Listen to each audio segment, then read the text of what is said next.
I'm going to talk to you about some things I've learned in my journey. Most from experience, some of them I heard in passing. Many of them I'm still practicing, but all of them I do believe are true.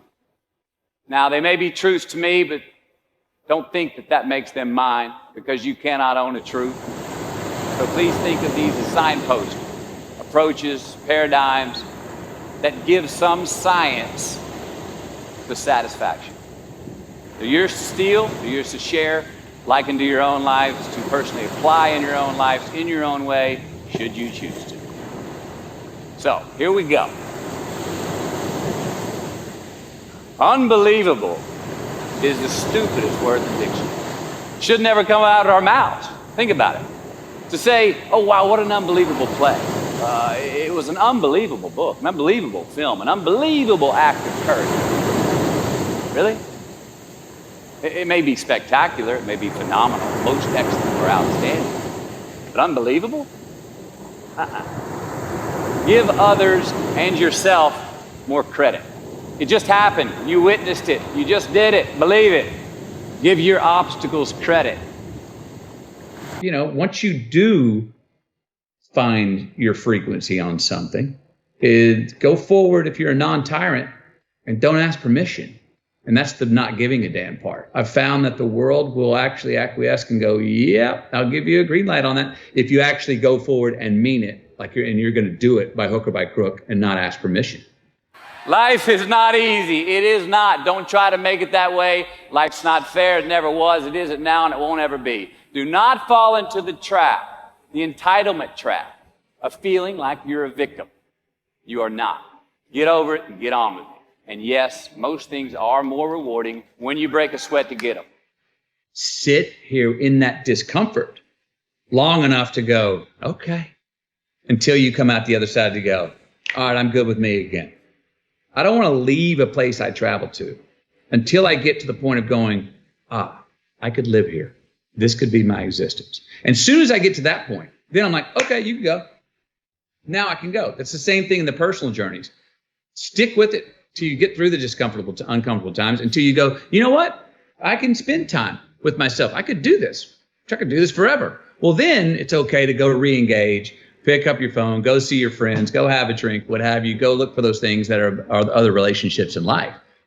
But hopefully not until. There's great value in not doing that until you go, I'm good with me and me for right now.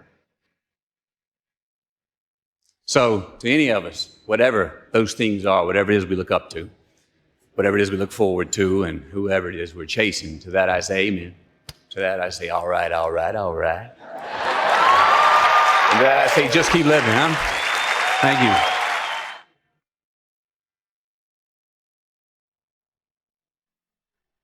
You see, happiness is an emotional response to an outcome.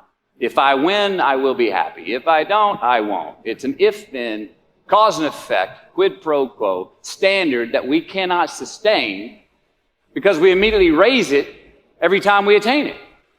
You see, happiness demands a certain outcome. It is result reliant. And I say, if happiness is what you're after, then you're going to be let down frequently and you're going to be unhappy much of your time. Joy, though, joy is a different thing. It's something else. Joy is not a choice. It's not a response to some result. It's a constant. Joy is the feeling that we have from doing what we are fashioned to do. It is just as important where we are not as it is where we are. Look, the first step that leads to our identity in life is usually not, I know who I am. I know who I am. That's not the first step. The first step's usually, I know who I am not. Process of elimination. Defining ourselves by what we are not is the first step that leads us to really knowing who we are. South of New Orleans a few years ago, and I went to a voodoo shop. And they had this wooden partition against the wall with these columns. And in these columns were all these vials of these magic potions, right? And the headings above each potion defining what they would give you were things like fertility, health, family, legal help, energy, forgiveness, money. Guess which column was empty? Money. Let's admit it. Money is king today. It's what makes the world go round. It is success. The more we have, the more successful we are, right? Now, I would argue that our cultural values have even been financialized. Humility is not in vogue anymore. It's too passive. It's a get rich quick on the internet, richest 15 minutes of fame world that we live in, and we see it every day. But we all want to succeed, right? So the question that we got to ask ourselves is what success is to us, what success is to you. Is it more money? That's fine. I got nothing against money. I don't. Maybe it's a healthy family. Maybe it's a happy marriage. Maybe it's to help others, to be famous, to be spiritually sound, to leave the world a little bit better place than you found it.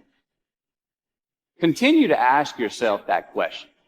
Now, your answer may change over time, and that's fine. But do yourself this favor. Whatever your answer is, don't choose anything that will jeopardize your soul. Prioritize who you are, who you want to be, and don't spend time with anything that antagonizes your character. Don't drink the Kool-Aid, man. It tastes sweet, but you will get cavities tomorrow. All right? Life is not a popularity contest. Be brave, take the hill, but first answer that question, what's my hill?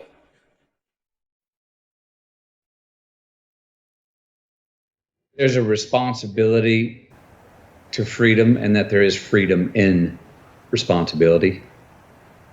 You know, and that earn your way there.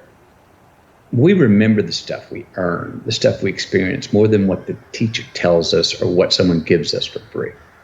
We just do. We broke a proverbial sweat on it, whether it was mental or physical or whatever. We built it.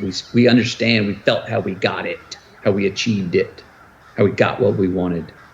Those stick with us. Whether we forget them intellectually, they were written in our lineage, and they build resilience, and they build a healthy, true optimism going forward to know that, oh no, I've worked for something before and achieved it.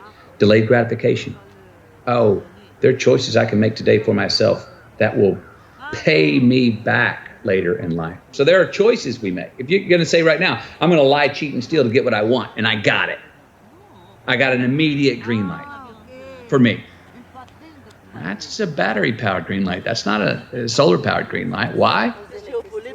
Because now, everywhere I go, I got to look over my shoulder to see if someone's there that I lied, cheat, and stole from. And when I'm doing that, I'm stealing whose time? My time. I'm not free. I don't have the freedom. I didn't create freedom in my future because I chose to make an irresponsible act that I left crumbs. I've now got reasons to look over my shoulder. And the more things we do to create in our future that we got to look over our shoulder, the more of our most precious thing we have in our life's time that we're stealing from ourselves. So it's not puritanical. It's just like, it's actually self-serving. It's a very selfish choice. And I'm a fan of the word selfish. I've helped redefine it.